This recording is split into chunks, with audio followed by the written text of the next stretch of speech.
안녕하세요. 지난 시간에는 규제를 통해 스코어를 좀 더 높여봤는데요.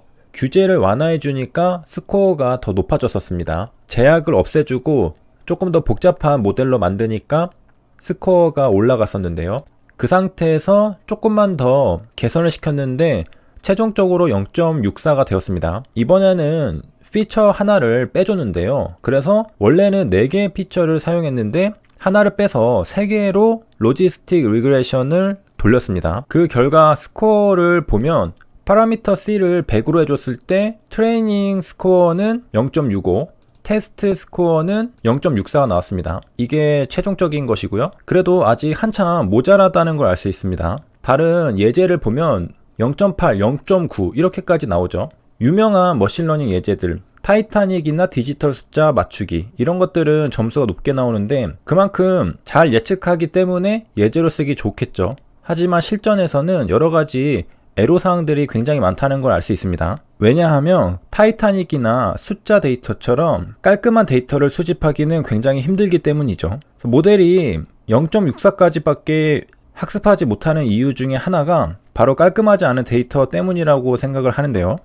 피처 하나에 대한 그래프를 제시하면서 한번 이야기해 보도록 하겠습니다. 제가 3가지 피처를 사용했는데 그 중에 하나가 매수 등락률이었습니다. 가로축이 매수 등락률이죠. 그리고 세로축은 수익, 손실, 0일 때는 손실, 1일 때는 수익입니다. 그래서 바이너리 클래시피케이션을 하는 게 우리의 로지스틱 리그레션이었죠. 그래서 밑에 깔려 있는 건 손실을 봤다는 것이고 위에 있는 건 수익을 봤다는 것입니다. 매수 등락률에 따라 수익을 받는지 손실을 받는지를 점으로 찍어본 겁니다. 이거 스캐터 플롯이죠. 제가 생각할 때 그나마 상관관계가 좀 있다고 생각하는 게 이 매수 등락률인데 이것조차 그래프를 보면 명확하게 구분이 되지 않는 걸 알 수 있습니다. 대략 14, 15 어디서 나눠야 될지 잘 안 보이죠. 이쪽에도 손실을 봤을 때는 이쪽에 좀 몰려있는 것 같고 수익을 봤을 때는 이쪽에 좀 몰려있는 것 같은데 전체적으로 보면 사실상 비슷비슷하게 있습니다. 물론 손실을 봤을 때가 이쪽에 조금 더 데이터가 있고 수익을 봤을 때가 이쪽에 조금 더 데이터가 몰려있다는 느낌이 들 뿐, 그러니까 손실을 봤을 때는 이쪽 부분에 조금 더 데이터가 많은 것 같고 수익을 봤을 때는 이쪽 부분에 데이터가 조금 더 있는 것 같지만 전체적으로 확연하게 차이가 나지 않는다는 겁니다. 핵심은 확연하게 차이가 나지 않는다. 사람의 눈으로 봐도 확연하게 차이가 나지 않는데 컴퓨터한테 아무리 이런 데이터를 학습시켜 봐야 결국 80%, 90%의 정확도까지 달성하기에는 굉장히 힘들다는 것을 느낄 수 있었습니다. 그러니까 상승률이 높다고 무작정 진입한다고 수익을 보는 건 아니죠. 여기 보면은 손실도 꽤 많이 있습니다. 그렇기 때문에 컴퓨터도 상승 등락률이 높다고 무조건 수익이 난다고 예측하지는 않는다는 거죠. 왜냐, 데이터상 손실을 본 경우도 생각보다 비슷한 정도로 많으니까. 그래서 예측력을 높이는 게 0.64까지 밖에 안 됐던 겁니다. 그 이상 0.7, 0.8, 0.9까지 올라가려면 이 데이터 자체가 깔끔해야 된다는 거죠. 구별이 아주 잘 되게 이쪽에 몰려있고 이쪽에 몰려있고 그러면은 딱 나눌 수 있잖아요. 하지만 전반적으로 펼쳐져 있으니까 예측하기가 힘든 겁니다. 여기에서 첫 번째 한계가 있었다고 생각하고 두 번째는 요 샘플의 개수입니다. 샘플의 개수가 129개밖에 없거든요.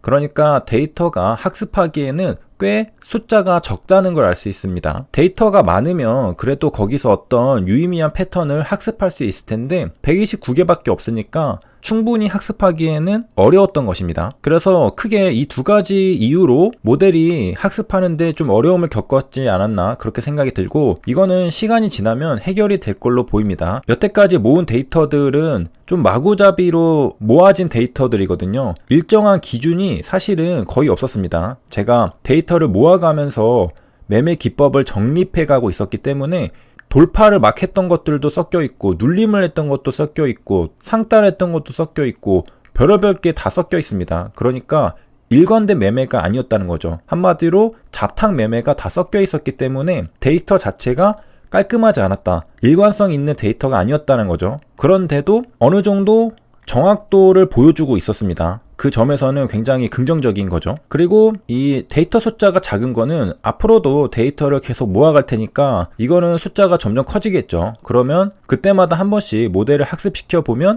정확도가 아마도 올라갈 걸로 보입니다. 왜냐하면 앞으로는 매매 기법이 정립되면서 똑같은 매매만 반복할 것이고, 그렇게 데이터가 쌓이면 충분히 학습할 수 있는 데이터가 모인 것이고, 충분히 학습할 수 있는 데이터가 모였기 때문에 모델도 어려움을 겪지 않고 잘 학습을 할 걸로 보입니다. 자, 그래서 다시 돌아와서 스코어를 보면 0.64가 이제 최종적인 거라고 볼 수 있는데, 보통은 손실을 본 걸로 대부분 예측을 했습니다. 19개를 예측해서 19개를 맞췄고, 그러면서 10개는 틀렸습니다. 그래도 한 2배 정도는 잘 맞췄죠. 그러면서 이제 수익 본 것도 맞췄는데, 수익 본 거라고 예측했는데 실제로 봤던 거는 2번 맞췄고, 또 그러면서 2번 틀렸습니다. 그래도 조금은 개선됐죠. 맞출 확률이랑 틀릴 확률이 한 절반은 되니까요.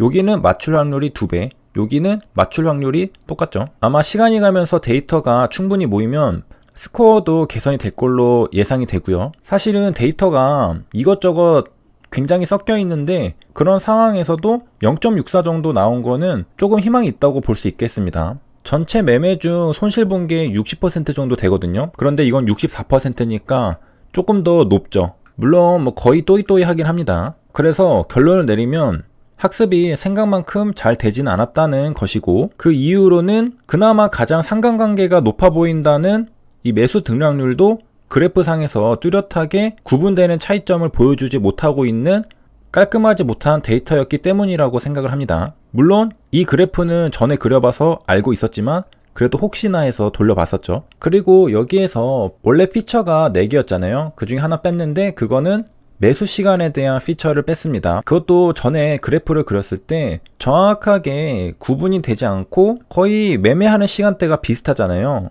그리고 그 시간대에 수익과 손실을 보는 비율도 거의 비슷비슷합니다. 그렇기 때문에 크게 구별이 되지는 않았던 걸로 보이고요. 그래서 빼니까 오히려 모델의 성능이 더 올라갔습니다. 그러니까 뚜렷한 상관관계가 있지 않으면 오히려 피처로 넣어줬을 때 모델이 좀 헷갈려하는 것 같기도 합니다. 이렇게 해서 첫 번째 ML을 한번 돌려봤고요. 차근차근 계속해서 심화된 모델들을 돌려보도록 하겠습니다. 데이터는 데이터대로 깔끔하게 계속해서 수집해 가고요. 지금 로지스틱 리그레션 이 모델은 실전에서 사용할 수는 없지만 앞으로 굉장히 희망적인 이유는 제가 손실봤던 매매 내역들, 수익봤던 매매 내역들을 눈으로 차트를 보면서 한번 살펴봤었거든요. 그런데 사람의 눈으로 보면은 그 차이가 좀 보입니다.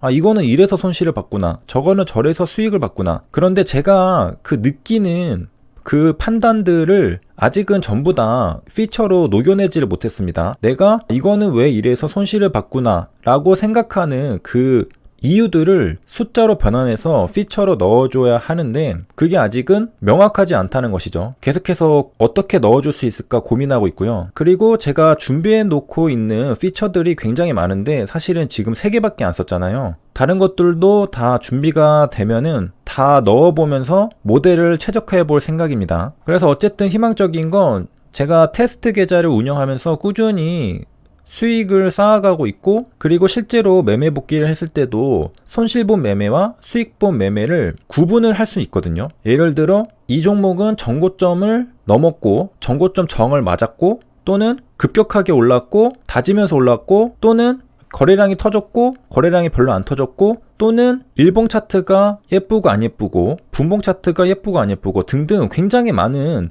이유들을 댈 수가 있는데 그런 것들을 숫자로 변환하기가 굉장히 어렵습니다. 예를 들어 저점을 다지고 저점을 더 깨지 않고 있었다 라는 것을 표현하기가 굉장히 어렵죠. 저점을 어디서부터 저점이라 잡을 것이냐, 박스권에서 한번 올라온 다음에도 거기가 저점이 또 단기적으로 만들어지잖아요. 그런 저점을 어떻게 숫자로 만들어낼 것이냐, 그런 저점이 안 깨지면 차트가 예뻐지잖아요. 근데 저점을 한번 깨면, 그리고 고점이 낮아지고 그렇게 차트가 좀 깨지면 또 그런 차트는 안 예쁘게 되잖아요. 그런 것들을 숫자로 바꾸는 작업을 해야 되는데 그런 것들은 사람 눈으로 보면 너무나 명확하지만 사실 명확한지도 조금 의심스럽긴 합니다. 그리고 정고점 같은 것들은 또 어떻게 표현할 것인가, 사람의 눈으로 보면은 아, 여기 정고점 맞고 저항을 맞았구나 이렇게 판단이 되는데 이런 거를 숫자로 나타내려면은 고민이 많이 됩니다.